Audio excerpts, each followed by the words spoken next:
آئیے اب سلطان صلاح الدین ایوبی کی کہانی بھی سنتے ہیں۔ یہ اسلام کا مجاہد اعظم، یہ حلال اور صلیب کی جنگوں کا ہیرو، اور جس پہ امت اسلامیہ کو آج بھی ناز ہے، اور آج صدیاں گزرنے کے بعد یہ سینوں میں دل کی طرح دھڑکتا ہے۔ سلطان ایوبی کا نام آج بھی دلوں پہ نقش ہے، اور اس کا نام سن کے مردہ جانوں کے اندر بھی زندگی کی حرارت پیدا ہو جاتی ہے۔ اس کے زمانے میں ریجینالڈ بدبخت ایک انگلستان کے شہزادے نے حاجیوں کے قافلے کو روک لیا اور ان کا سامان لوٹ لیا۔ انہوں نے کہا ہم حج پہ جا رہے ہیں، تو نے ہمارا سامان لوٹ لیا، ہمیں جانے دے۔ تو اس نے دریدہ دہنی کرتے ہوئے کہا بلاؤ اپنے نبی محمد کو جو تمہاری جان چھڑائے۔ بس سلطان صلاح الدین ایوبی تک یہ بات پہنچی تو میں نے تاریخ میں پڑھا کہ وہ دانت پیستا تھا، اس کی آنکھوں میں خون اتر آیا، اور اس میں کھڑے کھڑے قسم کھائی کہ جب تک اس ظالم کو کیفر کردار تک نہیں پہنچاؤں گا چین کی نیند نہیں سوؤں گا۔ پھر پونے دو سال کا عرصہ آپ سلطان صلاح الدین ایوبی کی زندگی دیکھ کے جنگی مہموں کو ترتیب دیتا رہا، دن رات اس نے ایک کر دی، نیند قریب نہ آنے دی۔ جب نیند بہت زیادہ تنگ کر دی تو پھر وہ خیمے کی چوب کے ساتھ ٹیک لگا کے کھڑے ہو کر کے اپنی آنکھوں کی آگ بجھا لیتا، اور پونے دو سال کا عرصہ اس نے چارپائی پہ لیٹ کے نہیں دیکھا۔ پھر وہ لمحے آئے کہ اللہ نے اس کی مراد پوری کی۔ انگلستان کے شہزادے لائن میں کھڑے تھے، اس نے شاہ گاما کو اپنی کرسی دی اور ساتھ کہا ہم جس کو کرسی دیتے اسے امان دیتے۔ پھر اس نے اس کے جو نائٹس تھے ان کو آب خورے دیے، ان میں پانی دیا، کہا جس کو ہم پانی دیتے ہیں اس کو امان دیتے ہیں۔ پھر جب ریجینالڈ کی باری آئی تو بادشاہ کی رگیں پھول گئی غصے سے، اس نے تلوار نیام سے باہر نکالی اور اس کی چھاتی پہ چڑھ کے اس کی گردن پہ تلوار رکھ کے اس کے ٹکڑے کرتے ہوئے کہا او کتے، تو نے کہا تھا بلاؤ اپنے نبی محمد کو، محمد عربی نے اپنا نوکر بھیج دیا ہے۔ اور اس طرح اس ریجینالڈ کتے کے دو ٹکڑے کر کے رکھ دیے۔ یہ ہماری تاریخ ہے، یہ اور روشن تاریخ ہے۔ ہمارے اسلاف، ہمارے بزرگ اس دور کے شہنشاہ، اس دور کے بادشاہ اتنی جرأت اور اتنی عظیمت رکھا کرتے تھے، اور آج ہماری کمزوریاں نے دشمنوں کو دلیر کر دیے۔ کبھی ایسا بھی اندھیر آیا تھا کہ سر عام یوں توہین اور تنقیص ہوتی ہو پیغمبر حسن اور پیغمبر جمال کی، اور پھر 1.40 کروڑ انسان دنیا کے اوپر بستے ہوں۔ یہ بھی زمانے نے دن دیکھنے تھے تو امت مسلمہ کی موت واقعہ ہو جائے اگر حضور علیہ السلام کی توہین باقی رہتی ہے۔ اس لیے امت کو پوری قوت کے ساتھ کھڑا ہونا ہے اور اپنے نبی علیہ السلام کی توہین کا بدلہ لینا ہے، اور یہ ممکن نہیں ہے جب تک جو ہے وہ ہم پوری دنیا کے اوپر غالب نہ ہوں۔ اللہ تعالیٰ امت کو وہ دن نصیب فرمائے کہ امت کا غلبہ اللہ تعالیٰ نصیب فرمائے۔ اس وقت ہمارا المیہ یہ ہے کہ ہمارے پاس عالم لیڈر کوئی نہیں ہے، عوام کے جذبے یقیناً دیکھنے کے۔ سیریا کے بچوں کو میں نے دیکھا کہ وہ چھوٹے چھوٹے بچے، انہوں نے ہاتھوں میں کتبہ پکڑا ہوا ہے، اور میں اس منظر کو دیکھ کر کے کتنی دیر تک سکتے میں رہا۔ اس کے اوپر لکھا ہوا تھا اقتلونا ولا تسبوا لنبینا، ہمارے ٹکڑے کر دو لیکن ہمارے نبی کو گالی نہ دو۔ ان بچوں کے درد کی کہانی کلیجے چیر رہی تھی۔ یہ محبتوں کا عالم، وہ اقبال نے کہا تھا چمن میں رخت گل شبنم سے تر ہے، چمن میں رخت گل شبنم سے تر ہے، سمن ہے سبزہ ہے باد سحر ہے، مگر ہنگامہ ہو سکتا نہیں گرم، یہاں کا لالا بے سوزے جگر ہے۔ اس وقت امت بے امام ہے، امت کے پاس جو ہے وہ کوئی ایسا شخص نہیں ہے جو امت کی رہنمائی کرے۔ ملک بھی خالی ہیں اور عالمی لیول پہ بھی ہم کسی امام سے محروم ہیں۔ اللہ نے وہ دن نصیب کرنے ہیں، ہم صفے سیدھی کریں، بس ہمارا کام اتنا ہے۔ صفے سیدھی کریں گے تو امام بھی اللہ بھیج ہی دے گا، اور وہ وقت آئے گا کہ اس کے جھنڈے نیچے ہم کھڑے ہوں گے۔ اور ہم نے تاریخ میں پڑھا ہے، کتب صحاح میں موجود ہے، بخاری اور باقی کتابیں اٹھائیں، ہمیں اس وقت کی بشارت دی گئی ہے کہ جب اساکر اسلام ترتیب پائیں گے اور پھر امام بھی آ جائے گا، اور پھر امت مسلمہ وہ بانکپن پائے گی کہ صحیح حدیث میں آتا ہے کہ اگر کوئی یہودی کسی پتھر کے پیچھے یا درخت کے پیچھے چھپ کر کے پناہ مانگنا چاہے گا تو وہ پتھر مسلمانوں مجاہدوں کو بول کر کے کہے گا ادھر آ، یہ ظالم میرے پیچھے چھپا ہوا ہے۔ وہ دن بھی اللہ تعالیٰ نے ہمیں دکھانے ہیں، اور پوری امت کے اوپر جھنڈا جھولے گا تو آمنہ کے لال کا ہی جھولے گا انشاءاللہ۔ آ ملیں گے سینہ چاکانے چمن سے سینہ چاک، بس میں گل کی ہم نفس باد صبا ہو جائے گی، شبنم افشانی پیدا کرے گی میری سوز و ساز، اس چمن کی ہر کلی درداشنا ہو جائے گی، آسمان سحر کے نور سے ہوگا آئینہ پوش، ظلمت رات کی سیما پا ہو جائے گی، شب گریزاں ہوگی آخر جلوہ خورشید سے، یہ چمن معمور ہوگا نغمہ توحید سے۔ وہ وقت انشاءاللہ آنے والا ہے، بس ہمارا کام صفیں سیدھی کرنی ہے اور صفوں کو ترتیب دینا ہے، اپنے جذبوں کو مرنے نہیں دینا ہے، اور یہ جذبے اپنی نسلوں میں بھی منتقل کرنے ہیں، اور اپنی نسلوں کو بٹھا کر کے حضور کی عظمت کی کہانی پڑھا کے جانا ہے۔ میں نے سیریا کے ان بچوں کو دیکھا تو میں اپنے بچوں کو بٹھا لیا، میں نے کہا بیٹے پوری دنیا کے اوپر حضور کی ناموس پہ حملہ ہے، بتاؤ ہم کیا کریں گے؟ تو میرا 5 سال کا بچہ ہے، مجھے حمزہ کہنے لگا کہ ابو یہ جو تلوار آپ نے لٹکا کے رکھی ہے بیٹھک میں، اس کے میں پیچ خود کھول سکتا ہوں اور یہ میرے ہاتھ میں دے، ان ظالموں کو میں کاٹوں گا۔ میں نے کہا بیٹے مجھے یہی تجھ سے توقع تھی، اس لیے کہ تیرے جسم کے اندر خواجہ دین محمد مصطفیٰ کی غیرت کا خون دوڑ رہا ہے، اور انشاءاللہ یہ ہماری نسلیں اٹھیں گی اور اسلام کے غلبے کا خواب ہم شرمندہ تعبیر کریں گے انشاءاللہ۔ تو اپنے بچوں کو بٹھائیں اور ان کو بتائیں اور ان کو حب رسول کے جام پلائیں، ان کے اندر محبت رسول انڈھیل دیں اور ان کے سینے کے اندر یہ حرارت پیدا کر دیں، اور وہ امت کے لیے اور نام محمد کے لیے ہر قربانی دینے کے لیے آمادہ ہو جائیں۔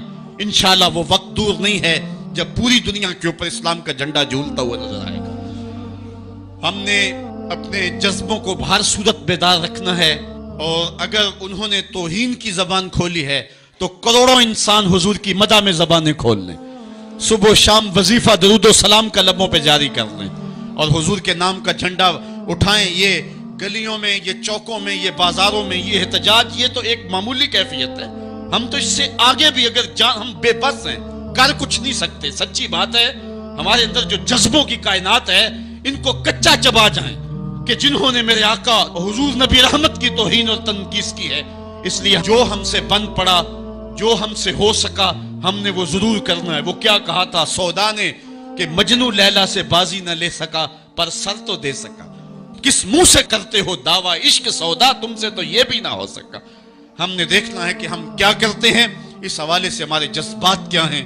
مجھے یاد آئی آج عمارہ، سارا دن آج عمارہ کی کہانیاں میرے ذہن میں گردش کرتی رہی۔ عمارہ غزوہ احد کی نامور مجاہدہ ہیں کہ جب بھگدڑ مچی اور کچھ تو خون ہونے لگا اور عجیب کیفیت بن گئی، تو اس وقت حضرت عمارہ خاتون ہیں تو اس جنگ میں ساتھ آئی تھی۔ کس کام کے لیے آئی تھی؟ کہ کوئی زخمیوں کی مرہم پٹی کروں گی، لیکن جب دیکھا کہ حضور تنہا ہے اور تیروں کی برسات ہو رہی ہے، عمارہ تلوار لے کے میدان میں آ گئی، اور حضور نبی رحمت نے فرمایا کہ میں جدھر دیکھتا تھا مجھے عمارہ ہی نظر آتی تھی۔ اگر ادھر سے حملہ ہوتا آگے عمارہ کھڑی ہوتی، اگر ادھر سے حملہ ہوتا تو عمارہ کھڑی ہوتی۔ میں کہتا ہوں عمارہ تیرے نام پہ میری نسلیں قربان، جس نے محمد عربی کی آبرو کا پہرا دیا۔ اللہ اکبر۔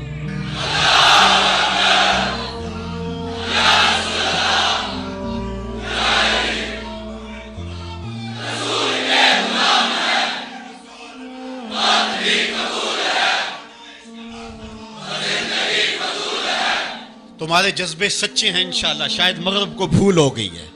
یہاں ایک ایک بچہ غازی علم الدین ہے، ایک ایک بچہ عمر چیمہ ہے۔ یہ سعادت مندیوں کا سفر ہے، یہ مغرب کو بھول ہو گئی ہے۔ اس نے کس قوم کو چھیڑا ہے؟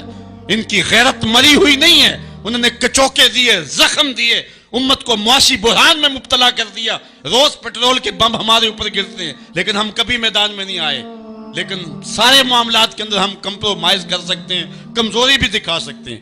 اگر اس عنوان سے ہم کمزوری دکھائیں ہمارا بچتا ہی کچھ نہیں ہے، ہمارا سب کچھ نام محمد ہے۔ ہم نے ہر دور میں تقدیس رسالت کے لیے وقت کی تیز ہواؤں سے بغاوت کی ہے، چھوڑ کے سلسلہ رسم سیاست کا فسوں بس ایک نام محمد سے محبت کی ہے۔ ہم نے عہد غلامی کرنا ہے حضور علیہ السلام کے نام سے، اور انشاءاللہ یہ ہماری سعادت مندی ہے۔ ورنہ ہم نے وہ زمانہ بھی دیکھا ہے جس زمانے میں کوئی ایسا متنفس نظر نہیں آتا تھا جو حضور کے نام کا جھنڈا اٹھائے۔ یہ تاتاریوں کا دور ہے، جب بغداد کو اجاڑا گیا، امت کے سر کاٹے گئے، اور یہ حال تھا کہ منگول سردار نے کہا کسی مسلمان کا سر لاؤ، اپنے فوجیوں کو کہا، نہیں تو تمہارا سر کاٹ کے لگائیں گے۔ ایک مینار تعمیر کرنا ہے کھوپڑیوں کا، اور پھر مسلمانوں کا پتہ ڈھونڈتے ہوئے لوگ ہاتھ میں پیسے لے کے گھومتے تھے کہ کسی مسلمان کا پتہ دے دو، اس کا سر کاٹیں ہم، لیکن مسلمان ملتا نہیں تھا، کاٹ دیے گئے۔ دجلہ 3 دن تک خون بن کے بہتا رہا۔ یہ ہماری تاریخ ہے بغداد کی۔ اور پھر دجلہ کا بند توڑ دیا گیا، جو لوگ تہہ خانوں میں چھپے تھے 1.25 لاکھ لاشیں ہم نے وہاں سے پھر نکالی۔ پھر وہ لمحے آئے کہ کوئی ایسا متنفس نظر نہیں آتا تھا جس کے ہاتھ میں اسلام کا جھنڈا ہو۔ ایک منگول سردار عیسائی ہو گیا، اس نے ایک عیسائی پادری کو بلایا اور کہا کہ اپنے مذہب کی تبلیغ کر تاکہ کچھ لوگ اور بھی ہمارے ہم نوا ہو جائیں۔ اس نے قسم پرسی کے سالم میں کہ اب کوئی شخص نہیں ہے جو اسلام کا نام لیوا ہو، تو اپنے خب سے باطنی کا اظہار کر دیا اور پیغمبر حسن و جمال حضور نبی رحمت کی توہین و تنقیص کا آغاز کیا۔ ابن حجر نے لکھا ہے کہ ایک کتا تھا جو خیمے کی چوب کے ساتھ بندھا ہوا تھا، جب اس نے توہین کا آغاز کیا تو اس نے بھونکنا شروع کر دیا۔ لوگوں نے کہا کہ یہ کتا تیری اس توہین کی وجہ سے بھونک رہا ہے۔ اس نے کہا نہیں ایسی کوئی بات نہیں، یہ کتا نسلی کتا ہے۔ واقعی وہ نسلی تھا، اور میرا ہاتھ کا اشارہ پا کے غیرت میں آ گیا ہے، کوئی ایسی بات نہیں ہے۔ اس نے پھر توہین کا آغاز کر دیا۔ تو ابن حجر نے لکھا ہے کہ اس کتے نے زنجیر تڑوا کر کے اس پادری کے گلے میں جا کے دانت گاڑ دیے اور چھوڑا تب جب اس کو واصل جہنم کر دیا۔ اس منظر کو دیکھ کے 70,000 اس فوج کے سپاہی اسلام کے دامن میں آ گئے۔ اقبال نے اسی موقع پہ کہا تھا، تو نہ مٹ جائے گا ایران کے مٹ جانے سے، نشائے میں کو غرض نہیں پیمانے سے، ہے عیاں یورش تاتار کے افسانے سے، پاسباں کعبے کو مل گئے صنم خانے سے۔ اللہ اپنے نبی کی آبرو کی یوں بھی حفاظت کرنا جانتا ہے۔ کون جانتا تھا کہ عامر چیمہ یہ کام سر انجام دے گا؟ وہ تو ٹیکسٹائل کی ڈگری لینے گیا تھا، لیکن غلامی رسول کی سند لے کے پلٹا۔ میں نے غازی کے جنازے میں شرکت کی ہے، آپ نیٹ پہ جائیں اور وہاں اس کے جنازے کی تصویر دیکھیں، یا کہیں تصویر آپ کو میسر ہو۔ جنازہ لوگوں کی انگلیوں پہ ہے، بھاری تابوت اور اس کے اندر اس کا جسد اطہر، لیکن ہاتھوں پہ نہیں ہے، آپ کو انگلیوں کے پوروں پہ نظر آئے گا۔ اور ایسے مناظر بھی دیکھنے والوں نے دیکھے کہ رش کی وجہ سے لوگ نیچے سے ہٹ بھی جاتے اور وہ پھر بھی ہواؤں میں تیرتا رہتا۔ آپ جا کے دیکھ لیں، میں کوئی ہوا میں بات نہیں کر رہا، بالکل انگلیوں کے پورے پہ میں خود شامل تھا، اور میری سمجھ میں اس وقت بات نہیں آتی تھی کہ یہ کیا ماجرا ہے، اتنا بھاری صندوق اور انگلیوں کے پوروں پہ۔ پھر ایک دن میں حضرت سعد بن معاذ کی کہانیاں پڑھ رہا تھا کہ ان کا جنازہ بڑا ہلکا تھا، تو پوچھا گیا تو فرمایا کہ سعد کے جنازے کو صرف انسان ہی جو ہے وہ کندھا نہیں دے رہے، فرشتے بھی کندھا دے رہے ہیں۔ غازی کا جنازہ ایسے ہوا میں تیرتا تھا جس طرح پانی پہ کشتی تیرتی ہے۔ میں نے خود غازی کی قبر کی پائنتی پہ ایک سید زادے کو روتے دیکھا، اور وہ کہہ کیا رہا تھا، ربا میں تینوں یہ نہیں کہندا مینوں عامر چیمہ بنا دے، میں کہنا ہے قدمہ دی مٹی ہی بنا دے۔ یہ سعادت مندی کی موت ہے، یہ خوش نصیب لوگوں کی زندگی ہے، اور مسلمان اس کو اعزاز سمجھتا ہے۔ اس پورے حال میں کوئی ایک شخص بھی نہیں ہوگا کہ جس کے دل میں یہ آرزو نہ ہو کہ میں حضور کے نام پہ قربان ہو جاؤں۔ ایک ایک شخص کے سینے کے اندر، میں سمجھتا ہوں میرا ہی سینہ ہے، لیکن نہیں، ہر شخص کا سینہ یہی ہے، اور ہر شخص کے اندر کے جذبات یہ، یار یہ دھڑا کیا ہے زندگی میں حضور کے بغیر؟ سب کچھ حضور ہی ہیں، اور ہماری زندگی کا سب سے قیمتی اثاثہ حضور کی ذات ستودہ صفات ہے۔ آپ کو جمعۃ المبارک کو جو کال دی گئی اس میں بھرپور شامل ہوں، جہاں جہاں سے آئے ہیں وہاں جو جلوس ہو بھرپور شامل ہوں، لوگوں کو ترغیب دیں، اور اس کو جو ہے وہ بہت بڑے سائز کے اندر جلوسوں کو منعقد کرے تاکہ مغرب کو پیغام جائے کہ یہ تھکے ہوئے، ماندے ہوئے، ہارے ہوئے، یہ جو ہے وہ معاشی بحرانوں کے پسے ہوئے لوگ جب بھی اپنے من کا سودا کرتے ہیں تو